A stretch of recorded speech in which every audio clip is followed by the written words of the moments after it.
नमस्कार मित्रों, पार्ट 1 और पार्ट 2 विरुद्ध आहार में हमने विरुद्ध आहार क्या है और विरुद्ध आहार के कितने प्रकार होते हैं, उन प्रकारों में हमने कुछ प्रकार देखे। अब पार्ट 3 में हम आगे विरुद्ध आहार को बढ़ाते हैं। विरुद्ध आहार की श्रेणी में एक विरुद्ध आहार होता है जिसको वीर्य विरुद्ध बोला जाता है। वीर्य विरुद्ध का मतलब होता है कि कुछ आहार के अपने गुण होते हैं और वो जो आहार के गुण हैं वो है सबसे पहले उष्ण वीर्य और शीत वीर्य। तो 8वें नंबर पर जो वीर्य विरुद्ध आहार रखा गया उसमें अगर शीत वीर्य आहार को उष्ण वीर्य के साथ लिया जाएगा तो निश्चित ही ये विरुद्ध आहार की श्रेणी में आ जाएगा। वीर्य विरुद्ध में अगर उष्ण विरुद्ध है उसके साथ शीत वीर्य लिया जा रहा है तो निश्चित ही वो कैसे भी वीर्य विरुद्ध के कैटेगरी में चला जाएगा। अब इसमें आएगा क्या, जो सामान्य तौर पर बड़ा ही एकदम चौंकाने वाली चीज होती है। बहुत सारे लोग बोलते हैं कि कमजोरी को दूर करने के लिए आप शहद दूध में घोल करके पी लो। अब आप देखो कि वीर्य विरुद्ध कैसे हो रहा है। ये दूध क्या है, ये शीत वीर्य है। शीत वीर्य है, दूध शीत वीर्य के अंतर्गत रखा जाता है और शहद जो है वो क्या है, उष्ण वीर्य है। तो अगर आप शीत वीर्य और उष्ण वीर्य मिलाकर के लोगे तो निश्चित ही वीर्य विरुद्ध हो गया।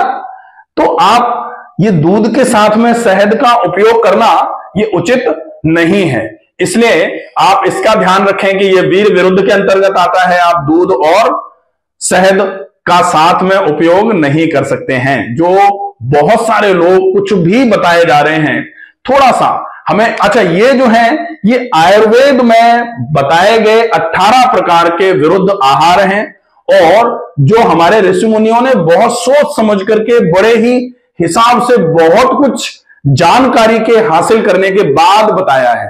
तो निश्चित ही उष्ण वीर्य आहार का उपयोग शीत वीर्य आहार के साथ किया जाएगा तो निश्चित ही वो वीर्य विरुद्ध के अंतर्गत आएगा और वो आपके लिए नुकसानदायक सिद्ध होगा। आज नहीं तो कल, क्योंकि तुरंत नुकसान नहीं कर रहा है इसका मतलब यह नहीं नुकसान नहीं होगा।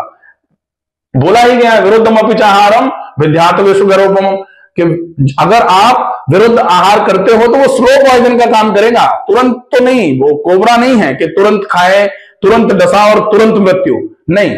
वो धीरे धीरे धीरे धीरे धीरे धीरे करके आपके शरीर को खराब करने का काम करेगा, इसलिए आपको यह भी नहीं लेना चाहिए।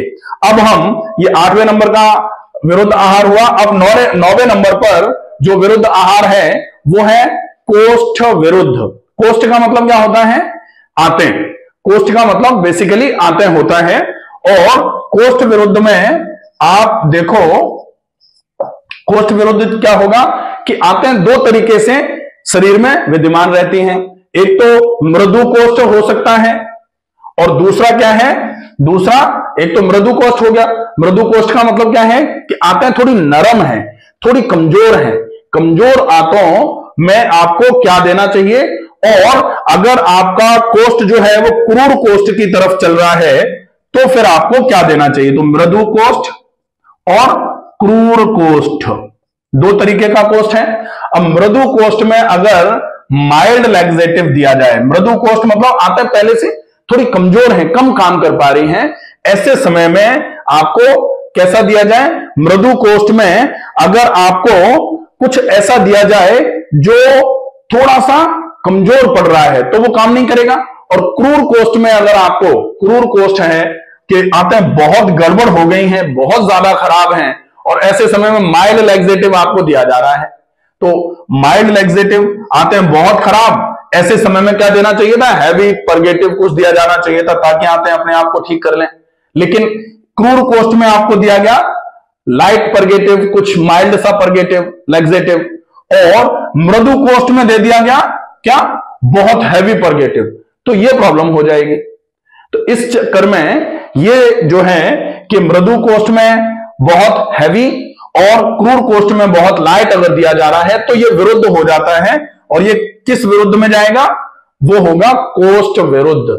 कोष्ठ विरुद्ध मतलब आपके आंतों के अनुरूप अगर भोजन नहीं है तो फिर वो प्रॉब्लमेटिक होगा। वो आज नहीं तो कल आपकी आंतों को नुकसान पहुंचाएगा, और आंतें अगर गड़बड़ होंगी तो बहुत सारी चीजों पर बहुत विपरीत असर आने के चांसेस बढ़ जाते हैं। इसलिए आपको यह ध्यान रखना है कि विरुद्ध आहार ये समझते जाइए पूरा, और इसके अनुरूप आप आहार लेना चालू कर दीजिए। अब आता है एक अवस्था विरुद्ध। अवस्था विरुद्ध में आपको क्या करना है, यह देखना है कि किसकी अवस्था कैसी है। जैसे मान लो कोई व्यक्ति बहुत व्यायाम करके आया, बहुत ज्यादा एक्सरसाइज करके, जिमिंग करके, दौड़ करके, बहुत हैवी काम करके आया, और उसको आप वात वर्धक आहार दे रहे हैं, वात वर्धक या फिर मान लो उष्ण प्रकृति का आहार दे रहे हैं, तो वो नहीं चलेगा उसके लिए। अगर अवस्था ऐसी है कि बहुत ज्यादा भारी काम करके कोई आया है, व्यायाम करके कोई आया है, ऐसे समय में स्निग्ध आहार की आवश्यकता होती है। स्निग्ध आहार का मतलब जिसमें चिकनाई अच्छी मात्रा में हो। तो जो लोग बहुत व्यायाम या बहुत काम करते हैं उनको रूखा सूखा मिलेगा तो बहुत परेशानी आ जाएगी, तो रूक्ष प्रकृति का आहार वो नहीं खा सकते। और जो लोग पूरे दिन पड़े रहते हैं, जो लोग पूरे दिन आलसी प्रकृति के हैं, या फिर जिन लोगों का काम जो है ना वो बिल्कुल सेडेंट्री वर्क स्टाइल है, जिनकी सेडेंट्री लाइफस्टाइल है जिनकी, और वो दुनिया भर का घी चिकनाई मसाले खाएं, तो उनके लिए वो नहीं चलेगा। इसको क्या बोला जाता है, किसकी कैसी अवस्था है, अवस्था के अनुरूप आहार होगा तो ठीक रहेगा। अवस्था के विरुद्ध अगर आहार लिया जाएगा तो वो भी प्रॉब्लमेटिक होगा। ज्यादा काम करने वाला यदि सिंपल रूखा सूखा खाएगा तो वो उसको भी नुकसान करेगा, और बिल्कुल काम नहीं करने वाला या थोड़ा बहुत काम करने वाला दुनिया भर का गरिष्ठ भोजन करेगा तो वो उसको भी विरुद्ध के चक्कर में ले जाएगा, और वो धीरे धीरे करके नुकसानदायक सिद्ध होगा। इसलिए आपको ये अवस्था विरुद्ध आहार पर भी बहुत अच्छे तरीके से फॉलोअप करना चाहिए। ये जो विरुद्ध आहार बताया जा रहा है ना, इस विरुद्ध आहार को बताने का सिर्फ मतलब इतना सा है कि आप ये समझ लें कि किस आहार के साथ में कौन सी चीज का उपयोग आप कर सकते हैं, और अगर आप इनमें से कुछ गड़बड़ियां कर रहे हैं तो इन गड़बड़ियों को समय रहते सुधार लिया जाए। क्योंकि विरुद्ध आहार यदि आज लेना चालू किया है तो वो आज नुकसान नहीं पहुंचा रहा है, इसका मतलब ये नहीं है कि वो नुकसान नहीं पहुंचाएगा, डेफिनेटली नुकसान पहुंचाएगा, और वो स्लो पॉइजन का काम करता है। इसलिए वो आज से कुछ समय के बाद आपको बड़ी बीमारी आपके शरीर में दे करके एकदम से चौंका सकता है। इसलिए आपको विरुद्ध आहार को पूरे तरीके से समझ लेना है। ये वीडियो अगर आपको पसंद आए तो ज्यादा से ज्यादा लोगों तक इस वीडियो को पहुंचाएं, ताकि ज्यादा से ज्यादा लोग जो आहार से संबंधित गलतियां कर रहे हैं वो उन गलतियों को समझें, सुधारें और अपने स्वास्थ्य का रक्षण कर पाएं। स्वस्थ रहिए, सुरक्षित रहिए। धन्यवाद।